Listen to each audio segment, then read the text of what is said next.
Busco un lugar para vivir y descansar, donde no hace falta ni llamar. El mensaje de hoy se titula La clave del Evangelio y leemos en la primera carta a los Corintios, en el capítulo 9, los versículos 16 al 18, donde Pablo dice: pues si anuncio el Evangelio no tengo por qué gloriarme, porque me es impuesta necesidad. Él tenía la necesidad de predicar el Evangelio, y luego añade: y ay de mí si no anunciare el Evangelio.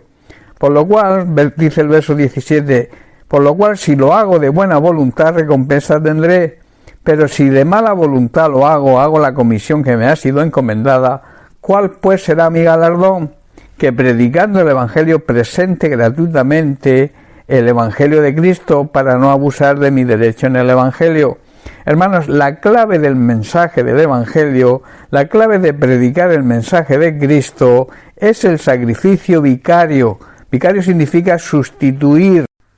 Un vicario es alguien que nos sustituye. Jesucristo nos sustituyó a nosotros en la cruz del Calvario, donde deberíamos haber estado nosotros por nuestro pecado.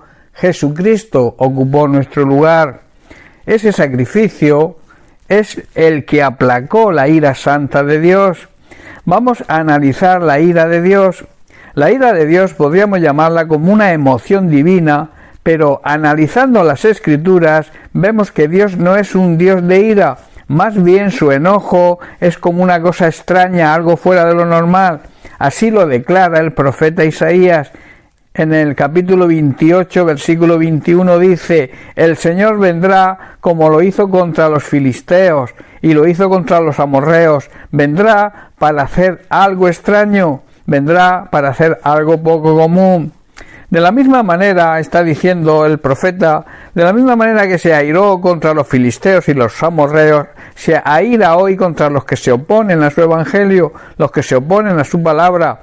Pero esto es algo extraño, es poco común. La ira siempre, hermanos, es provocada por una acción de los seres humanos. La más común es el rechazo a su obra redentora, es el rechazo al plan de salvación, el rechazo a su Hijo Jesucristo, al cual tanto amaba y lo dio en sacrificio por nosotros. Esto, hermanos, provoca su ira. Si analizamos las Escrituras, podemos ver que Dios manifiesta primeramente su ira contra su propio pueblo, por su desobediencia, castigándolos por despreciar su amor y por quebrantar su ley, mediante la idolatría y la injusticia, que supone no valorar lo que hizo por ellos, sacándolos de la esclavitud de Egipto. También la ira vino sobre los judíos por oponerse al Evangelio. En Primera de Tesalonicenses capítulo 2 leemos los versículos 15 y 16, donde Pablo dice: los cuales, se refiere a los judíos, mataron al Señor Jesús y a sus propios profetas, y a nosotros nos expulsaron, y no agradan a Dios y se oponen a todos los hombres, impidiéndonos hablar a los gentiles para que éstos se salven.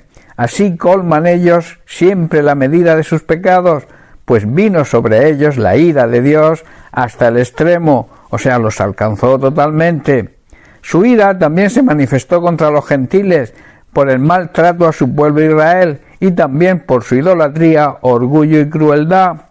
La ira de Dios se manifestó y se manifiesta hoy por medio quizá de catástrofes naturales, también con las guerras, utilizando a las naciones como instrumentos de su ira, también con plagas, con pandemias y otras muchas maneras, tanto colectivas como individuales. De la misma manera que Juan el Bautista, Jesucristo nos anuncia y nos advierte de la ira venidera. En Mateo capítulo 3, verso 17 vemos a Juan el Bautista cuando estaba bautizando en el Jordán. Dice: cuando vio que muchos fariseos y saduceos venían a mirarlo bautizar, los enfrentó y les dijo: camada de víboras, exclamó, ¿quién les advirtió que huyeran de la ira divina que se acerca? Jesús les demuestra su enojo también y habla con severidad a los fariseos. Lo vemos en Marcos capítulo 3, versículos 4 y 5, y les dijo: ¿es lícito en los días de reposo hacer bien o hacer el mal, salvar la vida o quitarla? Pero ellos callaron. Entonces, mirándolos con enojo, Entristecido por la dureza de sus corazones, dijo a aquel hombre que iba a ser sanado de su mano: extiende tu mano, y él la extendió, y la mano le fue restaurada sana. Hoy, el motivo primordial que provoca la ira de Dios es el pecado. El mayor pecado y consecuencia de los demás pecados es no creer en Jesucristo. Hermanos, toda impiedad, toda injusticia, toda inmoralidad y sobre todo la sexual, toda blasfemia provoca la ira de Dios.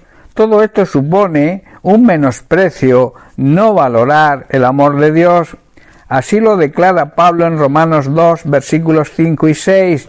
Dice: pero por tu dureza y por tu corazón no arrepentido, atesoras para ti mismo ira para el día de la ira y de la revelación del justo juicio de Dios, el cual, dice, pagará a cada uno conforme a sus obras. Hermanos, todos los hombres, todos los seres humanos son por naturaleza hijos de ira. Así lo declara Pablo en Efesios 2, versículo 3, donde dice: todos vivíamos así en el pasado, siguiendo los deseos de nuestras pasiones y la inclinación de nuestra naturaleza pecaminosa. Por nuestra propia naturaleza éramos objeto del enojo, de la ira de Dios, igual que todos los demás.